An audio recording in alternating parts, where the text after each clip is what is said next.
So today, kind of a different video, guys. We're gonna have kind of real life news kind of video, and at the same time talk a little bit about the future and what that means for War Thunder, and you will understand why a little bit later. So the Gripen E, right? This super most advanced Gripen there is, the aircraft that actually my country is, you know, having in service right now, is the most modern jet that we have. It's getting into service, of course. It's already in service, but initial operation, of course. So small numbers, etc. Right? But yeah, it's a very interesting aircraft. It fixes basically all the problems that the older Gripens had. So improves the thrust weight.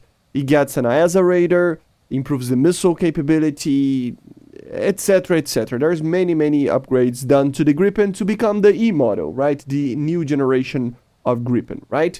But there is kind of a news going on right now. So it was actually like 15 days ago, but of course, because of the dev server and everything, I didn't have the time to actually talk about this. So for about a year or so, Thailand kind of was saying that the Gripen E was going to be the next aircraft that they would have. But now it's kind of official. We don't have a lot of information, but apparently Thailand and Saab agreed that the Gripen will be coming to the service of the Gripen E, right? Will be coming to the service of Thailand. They not only use the C and D models, but they're not now gonna use the E and F model as well, which is pretty interesting. Why is that? Well, the first thing, guys, we might actually receive a Gripen E for Japan, which is pretty interesting alone, right? It's a nation that doesn't have a lot of options, of course. And with that, we can have more flavor to that tech tree, basically, right? A little bit of a Thai flavor, right? Because, of course, we are receiving the Mitsubishi F2, but after that, what else is there? There's nothing, basically. There's nothing. Literally nothing. The only thing that I can think about is maybe a more modernized F-15J, like, for example, the JSI, the Japanese Super Interceptor, that it didn't even get into service right now. So apart from that, and together kind of in the same realms of being realistic to be added, will it actually be realistic to have an aircraft such as the Gripen E being added there? Well, in my opinion, if it's already going forward in the production or etc., I think it could be beneficial for these nations to receive even before their own nations get the actual vehicle, right? So what I mean about that is that Japan, like I said, doesn't have any other options. What else is there, right? So would it actually hurt Japan having a Gripen E when it's added to the game with a skin that it's similar to the C model and then they fixing it later when we actually have it, or something similar to that? I don't think it would hurt.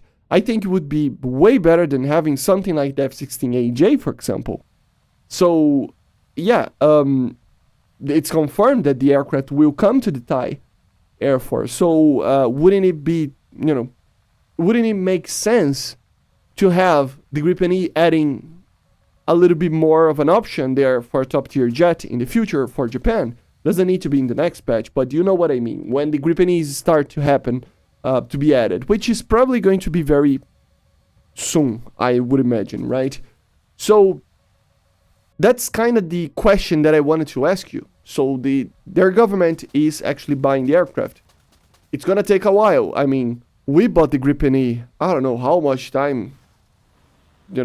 It's been a while. I have to even check. It was like 2019 it was supposed to be delivered, but I think the actual negotiations stopped like very early, like from let me actually find it. Hold up. So yeah, in 2015 is when the deal was actually finalized, right? So imagine that 10 years since the actual sign of all the contracts were done, and we still only have 10 Gripen E's. We are having another 26 on the very least, and then we're gonna build more of them here in Brazil. We're building our own Fs as well, but we're gonna build more of them later and stuff. But at the end of the day, 10 years to now have 10 aircraft. Of course, now the deliveries are quite fast and stuff, but yeah, it took a while, right? So it might take 5 years on the very least. We don't even know. Maybe some of the Grippens will come even from Brazilian production. We don't even know because it's very early in the contract phase. So what does that mean? Well, it just means that the aircraft will be added to service, but it will take a long time. Waiting 5 to 10 years doesn't help guiding, fixing the Japanese, for example, tech tree, right? So should we actually receive something like this? That's the question I'm gonna do to you, today. You let me know in the comments, because honestly, I'm starting to believe that it's better than the AJ, like I said, right? Or stuff like that, right?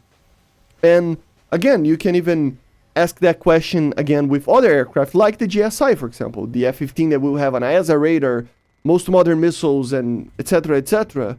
But it will be the same F-15s. They're not in service. They're getting readier and readier each day that passes. But it's going to take a while for these aircraft to be perfected, right? Should we see them? Because Japan doesn't have any other option. Should we see another Tech 3? That's the question, right? So we might actually receive something like this in the future. I want to know what you want. What would you like to see? If it's done for Japan, or if it's, time to have this sort of pushing a little bit of the boundaries of serviceable vehicles right now in the game, right? Let me know in the comments. Of course, this would only be for the Japanese Tech 3 or Tech 3s that are kind of small in numbers of options to be added. But you let me know in the comments, okay? So I see you guys on the next one. Make sure to subscribe, leave a like, leave a comment, and bye guys, see you.